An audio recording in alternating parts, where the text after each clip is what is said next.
안녕하세요. 진짜 기파랑 정지웅 선생입니다. 2024학년도 수능시험에서 국어 영역의 표준 점수가 150점, 수학 영역은 148점이 나왔습니다. 표준 점수란 시험이 어려울수록 높습니다. 이제는 극상위권을 결정하는 과목이 국어 영역이 되었습니다. 대치동이나 목동 같은 교육 특구에서 고3 학생이 재수를 하는 비율은 80%이고 그 이유 중에 가장 큰 원인은 국어 영역입니다. 국어가 중요한 것은 알지만 수학 과목에 너무 치중을 하다 보니 국어 영역을 소홀히 한 결과라고 할 수 있습니다. 언어학자 촘스키는 인간의 LAD라는 언어 습득 장치는 13세까지 가장 활발하게 발달한다고 합니다. 그러므로 초등학교 시기의 국어 공부는 매우 중요합니다. 그러나 학부모님들의 자녀들에 대한 국어 지도는 학원의 상업적 논리에 휘둘리는 비합리적인 방식으로 이루어져 있어서 국어 전문가인 저의 입장에서 봤을 때 매우 심각하다고 생각합니다. 학부모님들께서 자녀를 공부시키는 근본적 이유 중에 수능 시험을 잘 봐야 한다는 전제하에 올바른 국어 교육에 대해서 말씀드리겠습니다. 첫 번째가 올바른 독서입니다. 대부분의 초등학교 국어 교육은 독서 논술학원을 보내는 것으로 이루어져 있습니다. 학부모님 여러분, 일기를 매일 쓰는 것은 좋은 방법일까요? 이 영상을 보시는 많은 학부모님께서는 예라고 답하실 겁니다.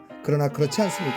자녀들이 쓴 일기를 다시 한번 보시기 바랍니다. 매일 똑같은 내용의 일기가 반복되고 있을 겁니다. 아이들의 삶이 비슷하게 반복되고 있는데 하루의 삶을 정의하는 일기가 매일 같을 수밖에 없겠죠. 여기서 우리는 중요한 사실을 알아야 합니다. 글을 쓰려면 머릿속에 저장된 지식이 있어야 하고 그 지식을 저장하는 방법이 독서입니다. 즉, 쓰는 것보다 더 중요한 것은 독서입니다. 독서가 선행되지 않는 글짓기는 무의미합니다. 두 번째는 한자 공부입니다. 책을 읽고 이해하려면 어휘력이 좋아야 합니다. 그런데 우리 반에서 한자어가 차지하는 비율은 50%에 다다릅니다. 한자를 모르니 어휘력이 떨어질 수밖에 없고 독서 능력이 떨어지는 것은 당연한 결과입니다. 따라서 국어 교육은 한자어를 바탕으로 어휘력을 높여야 합니다. 한자 공부는 고등학교 가서까지 지속되어야 합니다. 제가 한자성어 특강을 마련한 것도 이런 이유에서입니다. 세 번째는 글의 구조에 대한 이해를 바탕으로 문제집을 풀게 하는 것입니다. 수능 지문에 출제되는 비문학 지문은 매우 논리적이고 체계적인 글입니다. 글의 구조를 이해하면 지문을 이해하는 데 큰 도움이 되며 모르는 지문이 나와도 이해할 수 있는 독서력이 생깁니다. 어떠한 물고기도 잡을 수 있는 낚시 방법을 알려주는 것, 그것이 매우 중요합니다. 그런데 그 방법을 모르시겠다고요? 진짜 기파랑 채널과 유리스마 채널에서 많이 강의해 드리겠습니다.